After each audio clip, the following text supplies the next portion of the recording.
Yeah. Hey guys. Hi viewers. It's another weekend. You know this is the unspoken realities. And the edition is Chill out, Sato. chilling out Sato. Karibu sana is the usual movies that we are doing about. Sadly, man, it's already episode 3. Yes, it is.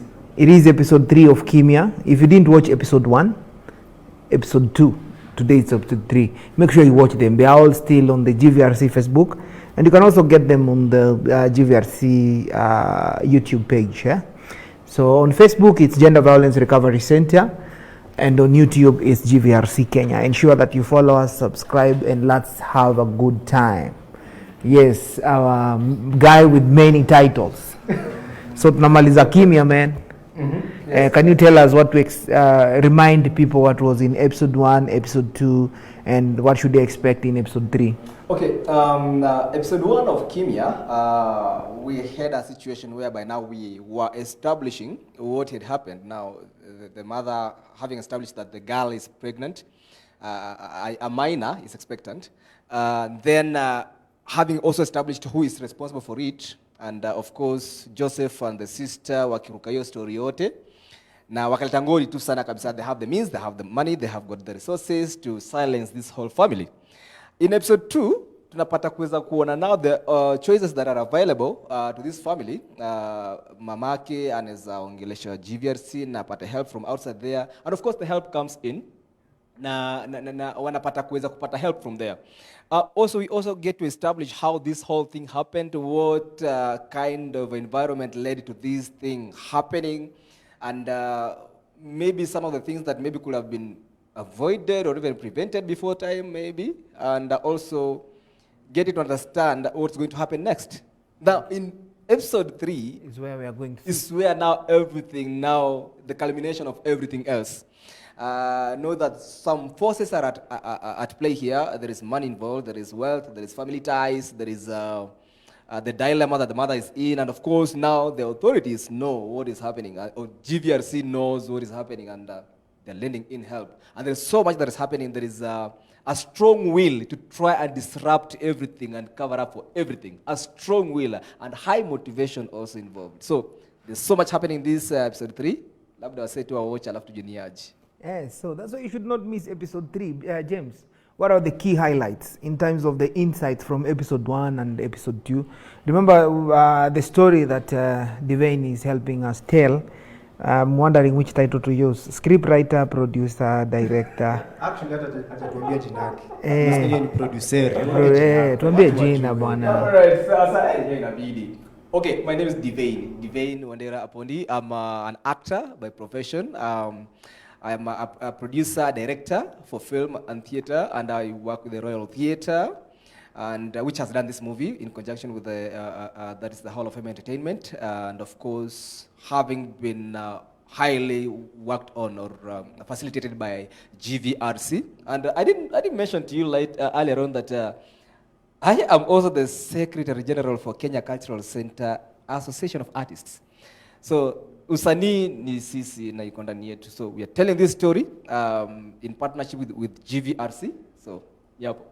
Thank you so much. Maybe just also to add that, this particular program, the platform we are using is by Accelerate, which James, of course, will tell us what it's about and why we are watching this movie on Saturday. But the movie was proudly, again, another partner of ours, UN Women, came through to tell this story. So probably, James, just to remind the key highlights from episode 1. What are the key insights from episode 1 and episode 2?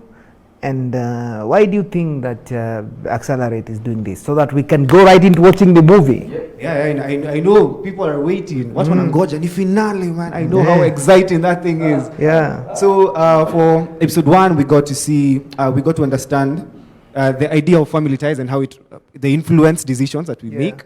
The idea of support systems and how parents are a key ingredient in ensuring that justice and actually defending of survivors or even minors when it comes to gender-based violence. We got to see in episode 2 the kind of services that are there are offered, the kind of people that are willing to help. We got to see a description of the vulnerable situations that come in, or the ways that perpetrators lure in kids when it comes to defilement, we got to understand the kind of vigor and motivation that parents should have when it comes to defending their kids. And kwa finally, man, you just wait and see what you're going to do. And also, just to tell you, as Chaseman over there had mentioned, that all this has been made possible by Accelerate, Project Accelerate, that is targeted towards 3 zeros, that is 0 unmet FP needs, 0 preventable maternal death, and 0 GBV and harmful practices. So it's a special thanks to Danida, the Denmark Embassy here, and najua nimesema vitu mingi, so I think I'll just tuone kitu. Yeah, thank you so much, Mazel. Let's watch this thing.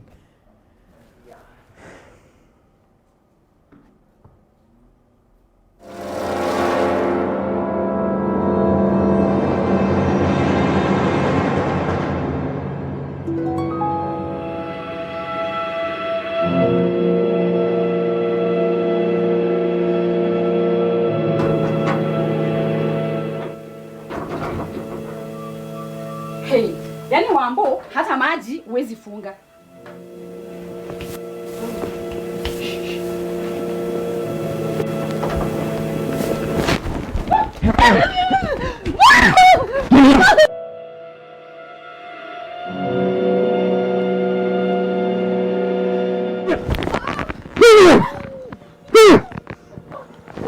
Ile kesi ya Joseph.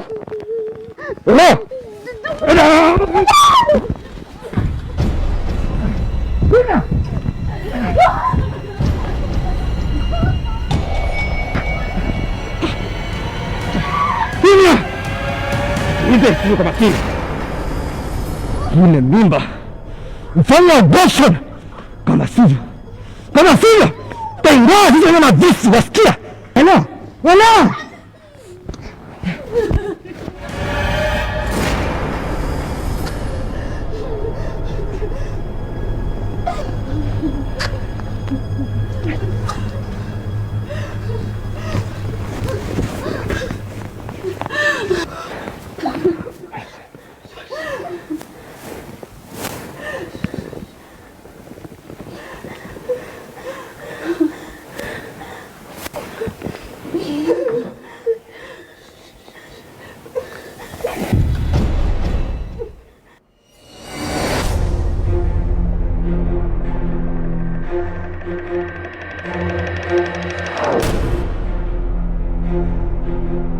Yani hamna hata aibu kurudi hapa after mmentumia wakora usiku.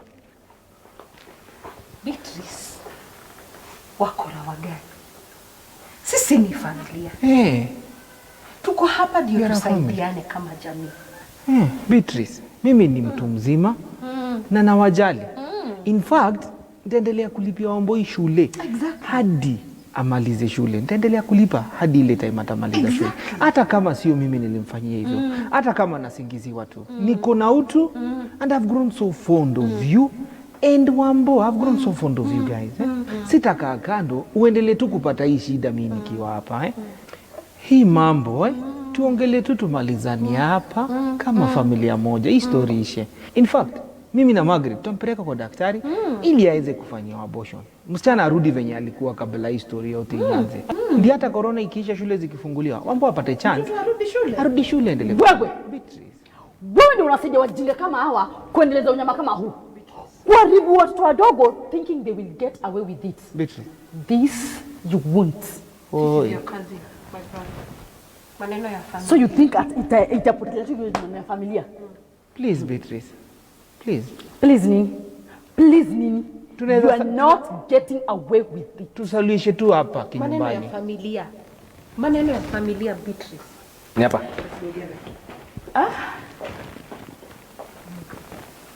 Karibuni. Asante. Beatrice, umeita police, umeitia your cousin police.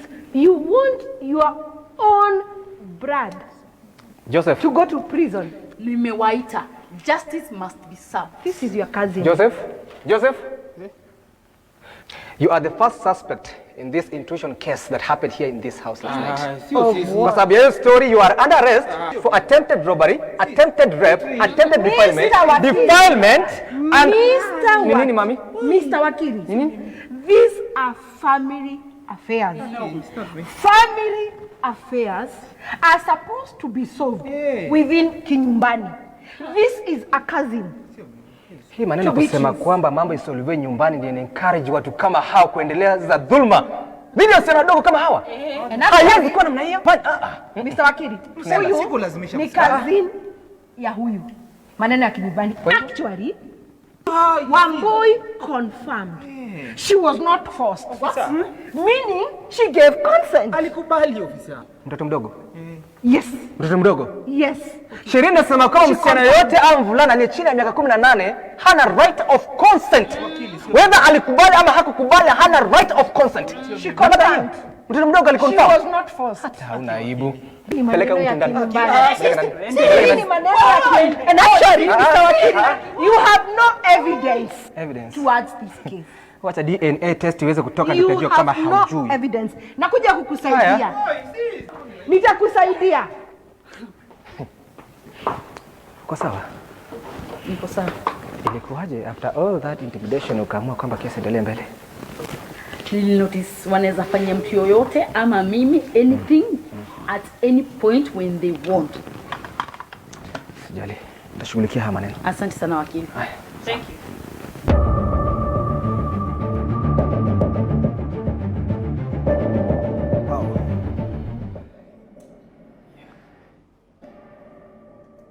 Yeah, man.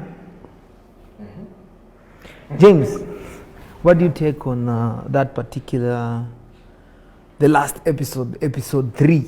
What's your take? Episode 3 of Kimya. Yeah. I think it has brought everything that we have discussed. It has imeimalizia in a very beautiful way. Because one, we get to see the intensity of how people, what people are willing to do to cover all this up. We also get to see the power of the law and the kind of way and the kind of benefits that may come when you decide to stay strong and fight for the people who need it, for this survivor. So we get to see the extreme side of people trying to cover this up, and you get to see now the other side of what the arm of the law and the court systems, what they are there for.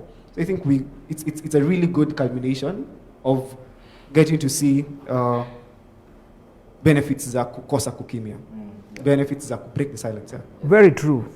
At least tumeanza kuona hizo the benefits. Through episode 1, 2, 3, who's your favorite character? I'd like to say Mama Wambo. Mama Wambo. I have never seen such kind of resilience. It's admirable. This is someone who decides, come what may, come rain, come sunshine, I will stick with the one that I love, with the one that I care about. I will be threatened. I will go against what people seem as the expected way of doing it. So for me, Mama Wambo is everything. Thank you. Maybe if you are out there and you are watching and you are now our Mama Wambo. Sindio? Yeah. If you're a parent out there, you are our Mama Wambo. She's carried this story until the end. She stood firm, and finally something has happened. Sindio? And maybe to you, Devane. Yes. What's your take about the last episode? I think I'm very, very much impressed by Mama Wambo's resilience and determination. Yeah. Seek justice for her daughter. That is what has stood out for me, because that is where most of the community members do fail at. They'll be compromised or even intimidated into giving up or along the way. Now, by doing that, they promote the same kind of violence on the survivor. They encourage more perpetrators to do the same thing. So her resilience, she stood focused from the first episode to the second and the third one. Even in spite of all the intimidations that happened, she was almost raped. She was almost raped. Yeah, so. That's it. I don't know what happened, but she was almost raped. In fact, I was thinking she was raped. But looking at maybe observing it very critically, you will say it was a threat, eh? It was a threat. She was threatened. It was an attempted rape, actually. And if at all, as it has been put out there, the cousin Joseph and the sister are the ones who sent these hooligans to come and intimidate them. That act itself is also a violation, because they put the whole family, the daughter and the mother, in another risk of rape Even murder. Even murder, because there was so much that could happen there. If something went wrong there, that could be another case that had happened there. So, to me, her resilience is what stands out. And her pursuit for justice relentlessly, that's the thing that should be there.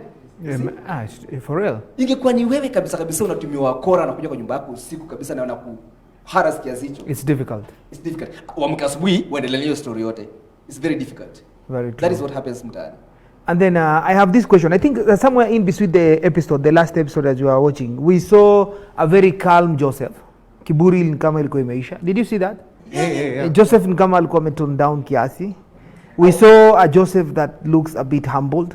And then my question is, what do you think Divine would have happened on reality? Joseph alipeana a very good offer that ataendelea kusomesha Wambo, ataendelea kuwasaidia, atarudisha biashara ya mama Wambo. You know, akasema vile anapenda mama Wambo, anamjali. He was a very humble guy. Two things. Do you think Joseph had changed? Na ukweli alikuwa na regret?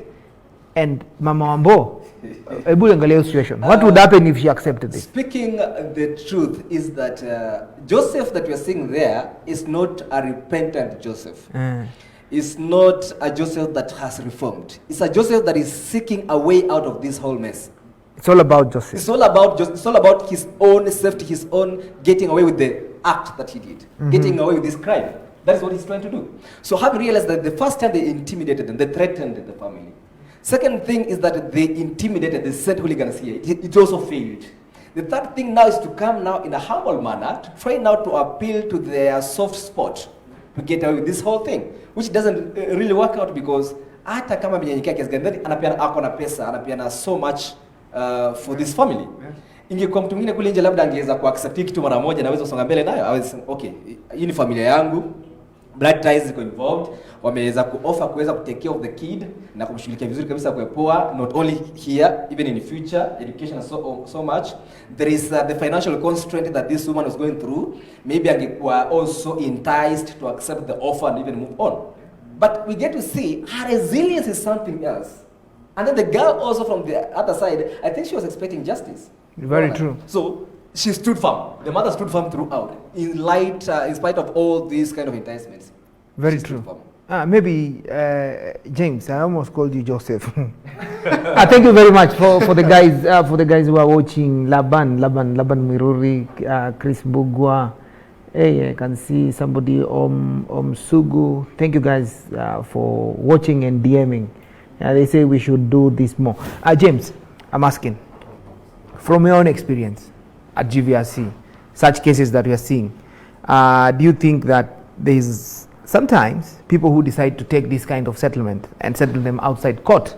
And do you think, what is the contribution of settling these cases outside court? What's their contribution to how we respond to GBV? And I just want to give you two questions in one because of hii weekend tunataka tusikae sana pia. And number two, if the mother agrees to such an option, ni dopoa, wako na shida, ni anko, na amerudi chini, ametone down, aki-agree na story kama hii, is there a way that this case can still be pursued? So there are two questions. With my experience, actually that is one of the things that we are aiming to eradicate. This whole idea that wacha tumalizane nayo kifamilia. Because you realize all this is happening even without the survivor getting any form of help. We've not had any mention of medical services. We just had, let us sweep this under the rug and then continue with our lives. You remember, so you see, there is no help that is going to the survivor, which is something that we are very, very passionate about. So what we have seen is that yes, it happens. The second question is, the answer to your second question is that if this happens to Wambo today, next time when a friend to Wambo hears that this has happened, and then it continues, and then hears that, by the way, if this is the way that is being sold, so there's no reason for me to tell my mom, hakuna haja. Kama nitambia mom, ende ambia waongee kifamilia, ibol niende nitoe, there's no reason for telling. And if we cannot get that one person to believe that the system works, this becomes a spillover. We'll get two more people will bring four will get to 16, and we'll have a whole community believing that there is no way we can get help for GBV. So this is something, it's a spillover effect. And the fact that people think that ni yetu tu peke yake, if we solve this kifamilia itaishia tu hapa, word spreads, people will know, Wambo will tell someone, and when that person tells that person, it will discourage that whole situation, and at the end of it all, Wambo would get help. So once that happens, if Mama Wambo decides, by the way, it's gotten to a point, so now Joseph, after me realize automatikia amshafanya abortion, Joseph does not have any reason ya live up to the promise. Yeah, for sure, for real. Yeah, Hana, see, bola iko this, and that was the only thing that alikuwa namhold. Yes. So there is a high possibility that Joseph will decide, by the way, Meisha, as you've done it, I will safanya kenye nitafanya. So when Mama Wambo decides sahi that seek for legal or at a pursue access to justice, realize that this case will not have the same intensity, will already have been compromised. So you'll see she'll have hurt Wambo even more, causing her even more trauma, but then again won't have gotten the promise that they got. So I think I've answered your questions. Yeah, I think you've pretty much answered them very well. Thank you very much. And I think it is true that hizi kusettle inafanyika na inafanya hizi kesi zinafanyika tena na tena, si ndio? Pale mtaani kabla mtu ashikwe anakuanga abuse number 1. Most likely.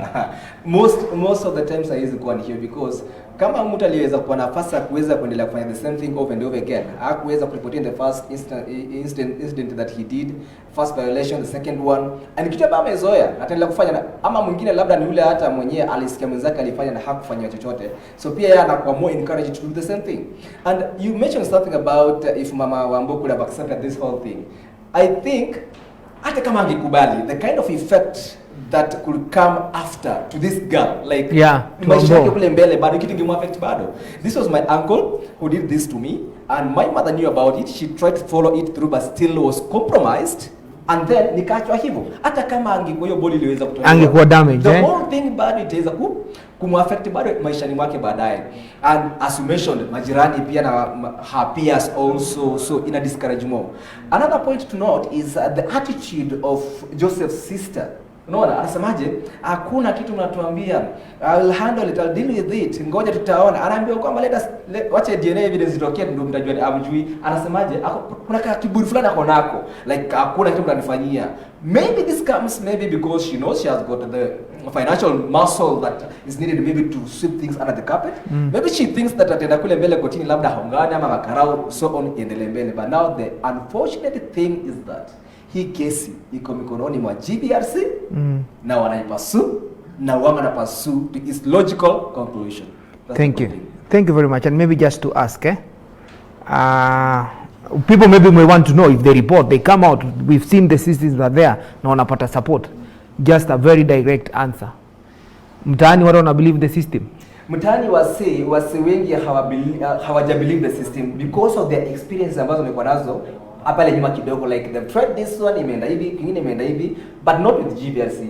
Most of them wale ambao wanajua GBRC ndio wale ambao engage now ndio wanaweza wana believe na ndio wana spread the word, but the majority of them wanahitaji more sensitization and awareness to be created that GBRC is there for them and they can get help and actual help.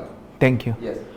So the system can work. They just don't keep quiet. It can work as long as you break the silence. Don't keep quiet. Break the silence.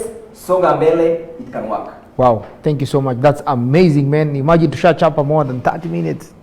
Na comments inaingia kuingia hapa. I think James, your parting shot, what would be, tell our viewers, man, tumemaliza episode 3. Kimya. By the again, tumesema wale wenye wajaona episode 1 na 2, rudi hawezi ona 3 bana bila kushika moto ya 1 na 2. Yes. So and something that we need to again emphasize is that the system works. Yeah. Stick it through, by the way. Yeah. Stick through it. And we are here as GBRC, we are here. Gender Violence Recovery Center is here for you. You need to understand that. So in case you need anything, I believe I can share this. In case you need any information on GBV, on our services, on where to get us, on the kind of help that you need, even telecounseling, by the way, if you need someone to talk to and you feel like you can't trust someone who's around you, call this number. It's toll free and you'll get services at our quality and you'll get assurance from people who really do care about you. The number is 0800 720 565. 0800 720 565. ishike, Hata inaandika ambia- hapa. yeah. It will be shared even as this life goes on. Ishike, ambia neighbor, ambia your cousin, ambia your relatives. Make sure they can get this out. Very true. Share it out. Don't keep quiet. That is why we did Kimya. And maybe Divine, your last parting, unajua tumemaliza episode. Tumemaliza, yes, Just that's wapige line mbili tatu. Tumemaliza. When we were doing this movie, tulikuwa focus on ensuring that we tell you to break the silence, because that is what matters most, and also to tell you that there is help out there na utapata na utasaidika. We need to speak out. Watoto wetu hawezi kuwa wanaharibiwa kiasi hicho. Sisi ni mabudaa, sisi ni mavijana, yes, but tuweze kuangalia like if it happens with this one day ndakuja kwa na mtu hii, labda itanitendekea mtoto wangu pia. So the moment I speak out na safeguard maisha mtoto yangu pia mwenye anaweza kuwa katika situation kama hiyo pia. So and also break the silence, songa mbele, tusaidike sisi wote. You can get us on Facebook page, The Royal Theatre Facebook page, ama just send us an email, royaltheatre254, alafu tutaweza ku carry on the conversation from there on. Tukulik na wase bado kama hautakuwa mafikia, but still the number is there. Communicate with them. History itakuwa fiti tu sana. Thank you very much, Divine. And maybe sikuuliza, who was your favorite actor? We wacha tu. Kama msanii nasema kitu different. Wote, utasema wote. Utasema wote. Kinasema ni kwamba hawa wasanii, by the way, they did a great job. All of them, yeah, very true. Kumbuka kwamba ase hawakuwa ati nile ati wamelipo like usanii kabisa throughout.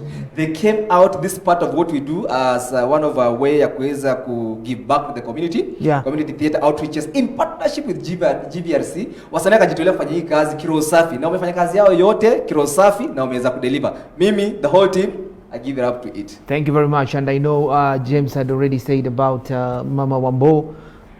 For me, I think mwenye alikuwa anabeba story zaidi, mnamutangaje ule ni kama yani alikuwa backbone mazee, special shout outs. Kama tungekuwa na DJ angeka tu hiyo ngoma mazee. Wambo alikuwa anaitwa nani? Wambo Irene Odima.